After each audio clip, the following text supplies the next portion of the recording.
La question de la parité a été au cœur de la célébration de la fête du 8 mars à Brazzaville, bien qu'elle a été à l'ombre du thème national choisi. Elle a été mise en exergue par l'Association des femmes juristes du Congo, en partenariat avec l'ambassade de France à l'Institut français du Congo. La question de la parité met en jeu les droits de la femme à l'intégration du développement, lesquels s'appuient sur les résolutions 1325 de l'Assemblée des Nations Unies, qui a brisé l'omerta sur l'état de la femme, longtemps relégué au second plan derrière les hommes. Parlant de la réalité africaine en général, à en croire les exposantes, l'avenir des femmes est plus que jamais menacé à cause de la dérive de la société sur les actes d'attentat à la pudeur, le problème d'engagement des femmes elles-mêmes qui ignorent leurs propres droits en se heurtant à l'autoproclamation ou encore à l'autopromotion de leur qualité intellectuelle au lieu de réfléchir sur la question ou encore accèdent à l'élévation du travail par des faveurs sexuelles au lieu de l'avoir par leur propre mérite. Voilà donc qui a fondé l'objet de la dite conférence qui a mis en lumière ce côté autrefois flou qui apparaissait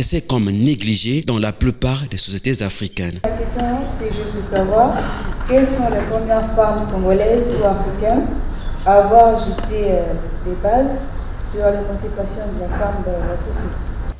Bon, les femmes africaines qui se sont occupées de l'émancipation, bon, je ne peux pas en parler. Je ne peux pas parler de toutes les femmes africaines, mais je peux déjà vous parler par exemple de Myriam Makeba.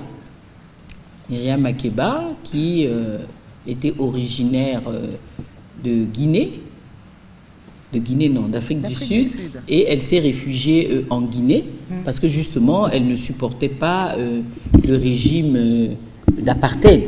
Donc en fait, c'est une femme qui a combattu pour les droits de l'homme noir tout court et en même temps pour les droits de la femme. Maintenant, au Congo, il y a eu beaucoup de pionnières,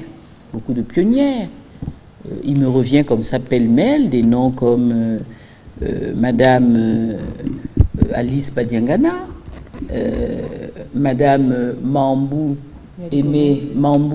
Niali Aimé. Au sortir de cette conférence, quelques participants ont dégagé leurs impressions à la presse.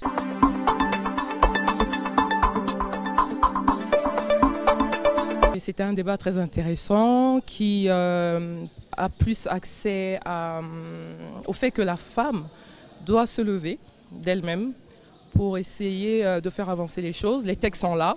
Il faut maintenant que nous-mêmes, nous soyons plus dynamiques pour arriver jusqu'à cette parité et que la loi soit votée.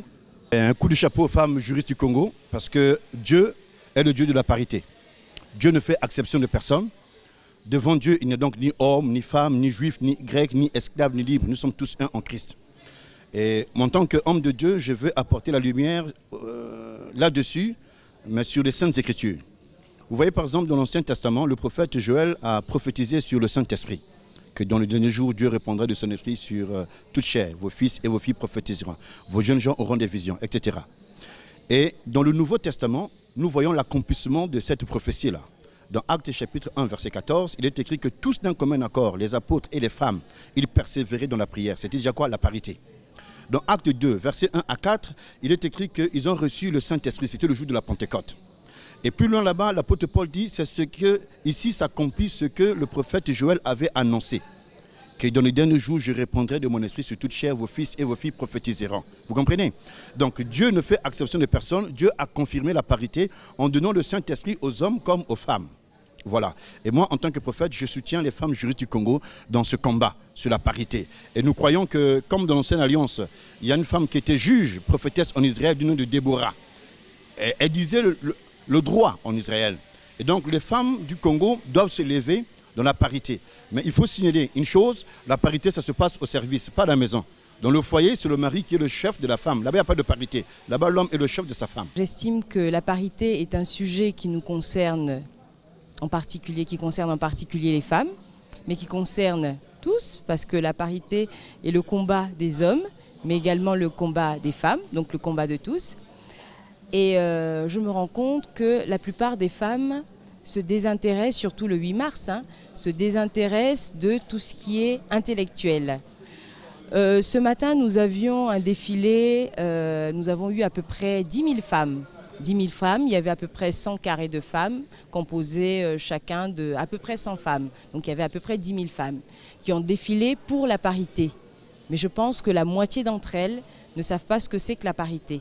Voilà, donc je pense que ce genre de rencontre est très important parce que la société congolaise a besoin d'être éduquée, d'être informée et d'être sensibilisée sur ses droits.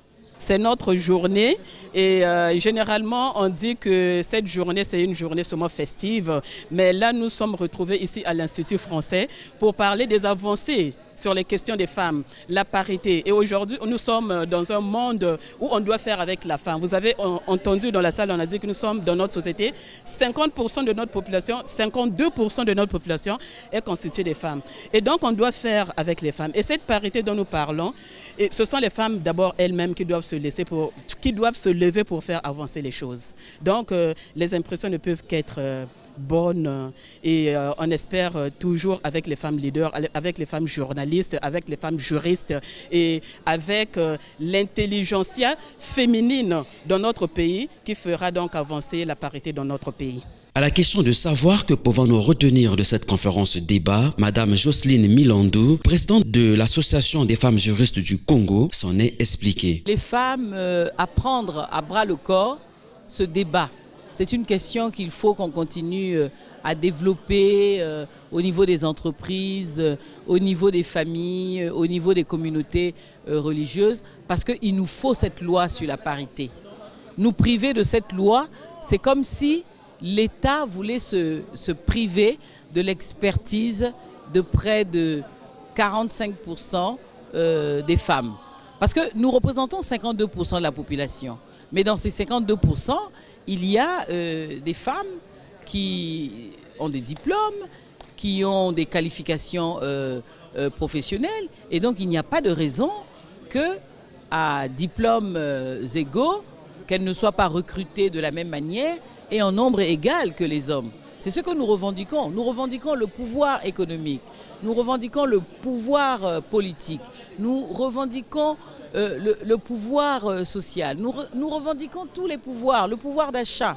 Mais pour y arriver, il faut déjà qu'au niveau professionnel, que les femmes soient reconnues au même titre que les hommes. Mais nous disons bien, à compétences égales, à diplômes égaux.